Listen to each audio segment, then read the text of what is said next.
여러분 안녕하십니까? 샘킴 프리칭 미션입니다. 지난번에 이제 레아 이야기를 하고서 라헬 이야기를 못했기 때문에 라헬 이야기를 좀 마저 하겠습니다. 본문은 창세기 35장 16절에서 20절까지고요. 제목은 라헬 이야기 뭐 이렇게 하면 될 것 같습니다. 본문을 먼저 읽겠습니다. 16절부터 제가 읽을게요. 그들이 베델에서 길을 떠나 에브라스에 이르기까지 얼마간 거리를 둔 곳에서 라헬이 해산하게 되어 심히 고생하여 그가 난산할 즈음에 산파가 그에게 이르되 두려워하지 말라. 지금 내가 또 등남하느니라 하매 그가 죽게 되어 그의 혼이 떠나려 할 때에 아들의 이름을 베논이라 불렀으나 그의 아버지는 그를 베냐민이라 불렀더라. 라헬이 죽음에 에브랏 곧 베들레헴 길에 장사되었고 야곱이 라헬의 묘에 비를 세웠더니 지금까지 라헬의 묘비라 일컫더라. 뭐 이런 이야기로 시작을 할까요? 예전에 홍콩에 가면은 이제 제가 만나곤 하던 목사님이 있었습니다. 그분이 이제 하루는 수첩을 열어가지고 손님들의 방문을 어떻게 자기가 하는지, 어떻게 대접하는지 이걸 보여준 적이 있어요. 유명한 관광지라서 그런지 뭐 사람들이 많이 찾아오죠. 지금은 뭐 많이 달라졌습니다만은 하여튼 뭐 그렇습니다. 그러니까 이제 그분들을 다 최고급으로 모실 수는 없으니까 어떻게 하겠어요. 그래서 이제 좀 구별을 하는 모양이에요. A급은 공항에서부터 시작해가지고 호텔과 일정을 모두 챙기고요. B급은 공항과 호텔에 관한 것만 이제 챙겨드리고 마지막으로 C급은 공항에서 얼굴 보는 것까지만 하는 걸로. 예, 사람이 워낙 많이 방문하면 그럴 수밖에 없겠다. 그렇게 생각하고 이해가 갑니다. 그래서 제가 그 얘기를 들으면 생각이 들었어요. 사람은 그런데 뭐 주님이 만약에 찾아오시면 내 수첩에 등재되어 있는 등급은 뭐냐? 신앙을 가지고 있다는 것은 하나님에게 excuse me 하지 않는 거죠. 심리학 이론을 보면요. 뭐 이게 좋다는 게 아니라 세상에 미쳐 있든지 완전히 세상에 꽂혀 있든지 아니면 하나님에 꽂혀 있든지 하나에만 꽂혀 있는 사람은 차라리 심리적인 문제가 없다는 겁니다. 그런데 오히려 세상과 하나님 중간에 어설프게 서 있는 사람들에게는 신경증이 찾아올 수 있다는 거죠. 뭐 편을 확실히 하라는 거죠. 하나님 편에 서야 되는 게 그 얘기를 하는 거지 뭐 세상 편에 서라는 얘기를 하는 건 아닙니다. 신앙에 있어서 자기 위치를 분명히 하는 것처럼 중요한 것은 없다 이런 생각이 듭니다. 왜 이런 얘기를 하느냐? 라헬을 보면서 그녀가 좀 이 세상적 가치관과 하나님 믿는 신앙 사이에 어정쩡하게 서 있다는 느낌이 들어서 그런 얘기를 하는 거예요. 야곱이 이제 에서와 극적으로 화해를 하고 나서 세겜의 자리를 잡았죠. 세겜은 뭐 말씀드린 것처럼 족장사에 있어서 대단히 중요한 장소인데 야곱에게는 그때 이제 좋지 않은 일이 생겼죠. 야곱이 귀하게 여기는 딸 디나가 놀러 나갔다가 변을 당했습니다. 그곳에 거주하던 이제 히위족 속 하몰의 아들 세겜 때문에 뭐 가슴 아픈 일이 생겼죠. 하몰은 뭐 당시 세겜 지역의 히비족 속이 세운 지도자 느시라고 히브리 말로는 그러는데 였던 것 같아요. 느시는 세우다라는 나사 동사의 수동태형이죠. 그 왕이라고 부르기엔 좀 뭐하고 사람들에 의해서 세워진 지도자 정도로 이해하면 될 것 같습니다. 그의 아들이 세겜인데 이놈이 아주 망나니 비슷했던 것 같아요. 디나를 보고 한눈에 반해가지고 보쌈을 해서 자기 침대에 누이죠. 그래서 이 34장 창세기 34장 2절 보면 그를 보고 끌어들여 강간하여 욕되게 하고 이런 표현이 있어요. 제가 뭐 자세하게 얘기할 수는 없지만 여기서 이제 눕히다라는 샤카브라는 동사가 액트라고 하는 전치사하고 결합하면요 성관계를 맺는다는 말로 옮길 수 있고요. 근데 여기에 이제 문제가 되는 건 아나라는 말이 들어갔다는 거예요.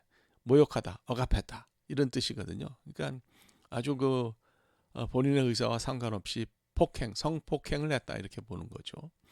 이렇게 되니까 이제 야곱의 아들들이 복수를 했어요. 결혼을 승낙하는 듯이 하면서 세겜 족속의 남자들에게 할례를 받게 하고 전투력이 상실되었을 때에 이제 쳐들어가서 다 이제 죽이죠.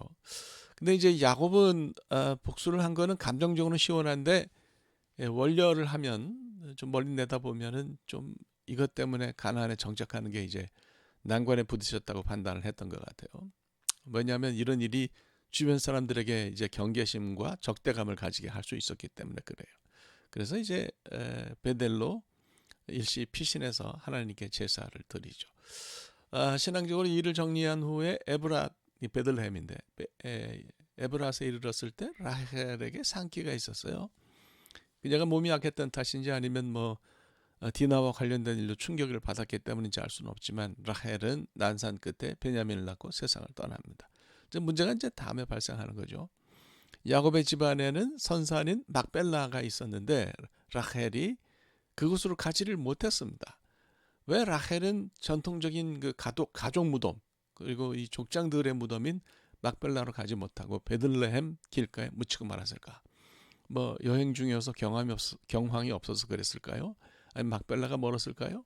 근데 이런 이유는 온당치를 않죠. 베들레헴에서 막벨라까지는 17마일, 한 27km 정도에 불과하고요. 오늘날 자동차로는 20분이면 갈 수 있는 거리예요.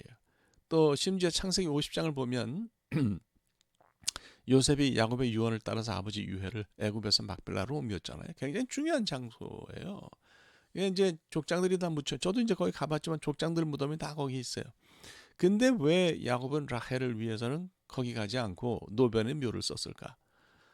야곱이 그녀를 굉장히 사랑했잖아요. 우리가 다 알죠. 가능한 대답이 하나밖에 없어요. 우리가 흔히 일반적으로 그냥 생각하는 것과는 달리 라헬이 막벨라에 묻힐 만큼 신앙적인 정통성을 인정받지 못했을 가능성이 있는 거죠. 막연히 우리가 라헬에 대해서 좋은 생각을 가지고 있지만 글쎄요, 그게 야곱에게 사랑을 받았다는 것 때문일까요? 예뻤기 때문일까요? 모르겠어요. 근데 라헬이 남편의 사랑을 얻었다고 해서 하나님의 사랑까지 얻은 것은 아니었습니다. 그래서 물론 이제 그녀에게도 긍정적인 모습이 있었겠지만 신앙만큼은 우리가 생각하는 그런 수준이 아니었던 것 같습니다. 창세기를 잘 읽어보면 그녀에게 신앙적인 문제가 있었다는 것을 이제 발견을 해요. 예. 제가 조금 전에 얘기를 했어요. 야곱이 이제 그 어려움이 생기니까 베델로 올라가서 제사를 드렸다고 했는데 그 제사를 드리기 전에 가족 구성원 모두가 정결한 상태를 가져야 된다. 이렇게 야곱이 생각했던 것 같습니다. 그죠? 예. 그래서 35장 2절을 보면 야곱이 이에 자기 집안 사람과 자기와 함께한 모든 자에게 이르되 너희 중에 있는 이방 신상들을 버리고 자기 자신을 정결하게 하고 너희들의 의복을 바꿔 입으라 이렇게 얘기를 하거든요. 이게 무슨 말이에요? 야곱의 식솔들 가운데 이방 신상을 가진 사람이 있었다는 거예요. 그는 이걸 심각하게 생각했죠. 사실 심각한 문제죠. 이거 거의 후일에 만들어진 레위기 정결법하고 비슷한 그런 수준인데요. 야곱은 제사를 드리기 전에 이런 정도의 정결함을 가족에게 요구했어요. 사람들이 이제 이방 신상하고 금은 폐물을 야곱에게 내어놓으니까 야곱이 그것을 세겜에 있는 상수리 나무 아래 묻고 그 제사에 베델로 올라갔습니다. 하나님이 이제 그런 야곱을 보시고 그를 지켜주신 것은 바로 그런 이유 때문이 아닌가 생각이 듭니다. 여기서 이제 관심이 가는 게 이방 신상의 존재인데요. 어떻게 이방 신상이 야곱의 집안에 숨어 있을 수 있었을까? 참 의문이 가죠. 여기서 이제 우리는 창세기 31장하고 35장하고 연관지어서 생각할 필요가 있어요. 야곱의 식구들이 세겜에서 이제 이방 신상을 소유한 일과 하란에서 야곱 일가가 하란에서 도망할 때 라헬이 라반의 드라빔을 훔친 것을 연결해서 생각하면 어떨까 하는 것입니다. 쉽게 말하면 라헬에게도 바로 그런 문제가 있었다고 볼 수 있어요. 그녀의 아버지 라반은 드라빔을 가족의 수호신으로 생각하는 사람이죠. 그러니까 그녀에게 어쩌면 그런 습관이 남아있을 수 있었던 거죠. 드라빔은 메소포타미아에서 이제 집안을 지키는 역할을 하는 우상이었죠. 나무나 은으로 제작을 했는데 인형 하나 훔쳤다고 해서 라반이 야곱을 거기까지 쫓아왔다. 이건 좀 말이 좀 안 되죠. 라헬은 이걸 왜 훔쳤을까? 이유가 있는 거예요. 드라빔은 보잘것없는 우상처럼 생각이 되지만 사실 단순히 섬김의 대상은 아니에요. 그러니까 이것을 소유한 사람은 집안의 통솔권을 가지게 되고 재산의 상속권도 가지게 되는 것이기 때문이죠. 티그리스강 동쪽에 있는 요르간 테페라는 곳에서 4,000개가량의 아카도로 기록된 그런 그 토파 문서가 발견됐는데요. 그걸 읽어보면 이제 그 테라핌이라 그러는데 드라빔을 소유한 사람이 상속권을 가진다고 했어요. 라헬이 혹시 이걸 알았기 때문에 그걸 가져온 것이 아닌가 그런 생각이 듭니다. 하필이면 값 나가는 뭐 다른 건 다 관두고 이걸 훔친 이유가 제가 볼 때는 거기에 있는 거죠. 그러니까 요셉이 없을 때는 상속권을 생각하지 않았을 수 있겠지만 요셉을 낳고 나서는 이제 생각이 달라졌을 수 있는 거죠. 원래 이제 라헬이 좀 시기와 질투가 많았으니까 장자를 낳는 건 빼앗겼어도 재산만큼은 빼앗기지 않겠다고 생각했을 수가 있는 거예요. 그래서 드라빔을 훔친 것으로 보입니다. 다른 말로 하면 요셉을 지키는 것이 하나님이 아니라 상속권이라고 생각했다고 볼 수가 있는 거죠. 이거는 뭐 하나님을 제대로 만나기 전에 야곱하고 아주 흡사해요. 라헬은 인생을 사는 데 있어서 하나님 아닌 세상의 가치관을 가지고 있었다. 저는 그렇게 판단합니다. 뭐 사실 뭐 야곱이야 하나님을 이제 그때는 의지했으니까 드라빔이 필요했겠나요? 그런데도 굳이 이제 라헬이 드라빔을 가져온 것은 좀 이해가 가지 않는 일이죠. 우리가 세상에 살면서 이제 슬픈 게 이제 이별 때문인데 잠시 동안이기는 하지만 이별은 참 슬프죠. 그래서 라헬과 이 베냐민, 뭐 야곱도 그렇지만 베냐민 막 낳은 아들인 베냐민의 이별은 참 가슴 아픕니다. 라헬은 난상 끝에 이제 베냐민을 낳고요. 그 귀하디 귀한 둘째 아들에게 이름을 지어주는데 그녀가 남긴 이름이 벤 오니예요. 오니는 고통, 슬픔, 가난, 불행이에요. 그러니까 벤은 아들이니까 불행의 아들이라는 이름을 지어줬죠.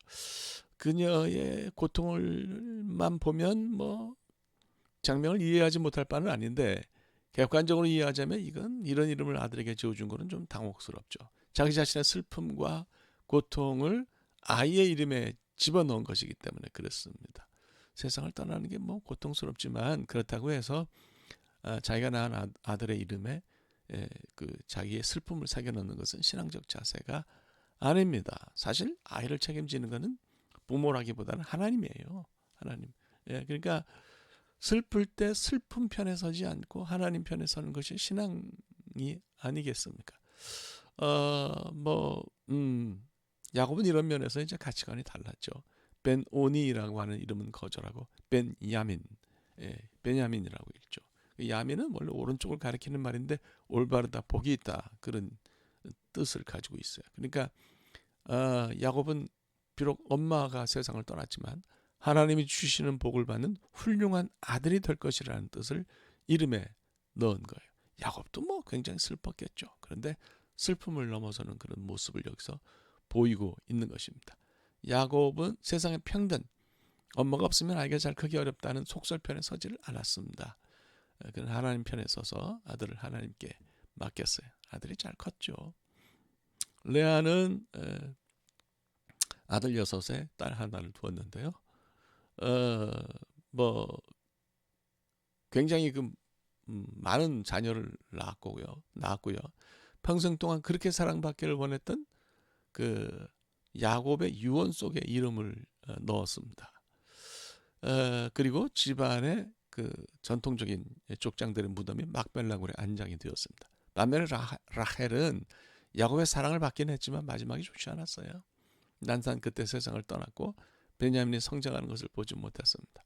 남편으로부터 큰 사랑을 받기는 했지만 유언 속에 이름이 나오지는 않습니다. 그리고 결국 베들레헴 길가에 쓸쓸히 묻혔어요.